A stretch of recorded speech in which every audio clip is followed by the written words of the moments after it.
Hello friends, வணக்கம். நான் உங்கள்கிட்ட சொல்லியிருப்பேன், என்னுடைய வீடியோஸ் பார்க்குறவங்களுக்கு தெரிஞ்சிருக்கும் என்னுடைய கார்டன் அப்டேட் பண்ணுறேன்னு. அதுக்கப்புறம் திருப்பியும் அதே மாதிரி தண்ணி ஊற்றலை. கருணைக்கிழங்கு நம்ம ஊர்லேருந்து அந்த புடிக்கருணை இருக்குல்லங்க, அதை வாங்கிட்டு வந்துட்டு சரியே எறும்பு எழுதுட்டான். அந்த அந்த ஒரு மாதிரி இப்படி ஆயிடுச்சா. அப்புறம் அதை அப்படி சும்மா செடிக்குள்ளே போட்டோம். அதுலேருந்து நல்ல பெரிய பெரிய நான் போட்டது புடிக்கருணை, ஆனால் எனக்கு பெருசாக இருக்க கருணை வந்துச்சு. அதை பிடுங்கினா போட்டாச்சுங்க. திருப்பியும் பார்த்தா அந்த இங்கே பாருங்க வருது. இங்கே பாருங்க, நம்ம இதை விட்டு வெளியிலாம் போய் தொங்குதுங்க. ரொம்ப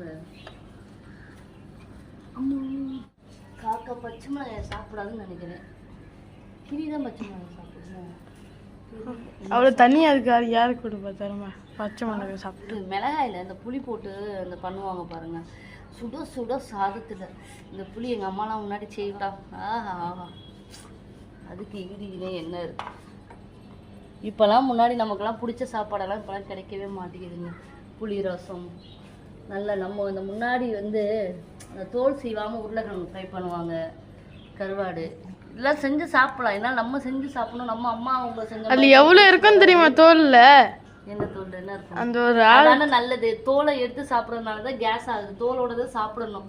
இப்போ எல்லாரும் அதை எடுத்து சாப்பிட்றதுனால தான் எல்லாருக்கும் கேஸ்ட்ரிக் ப்ராப்ளம்லாம் இருக்குது. புரியுதா?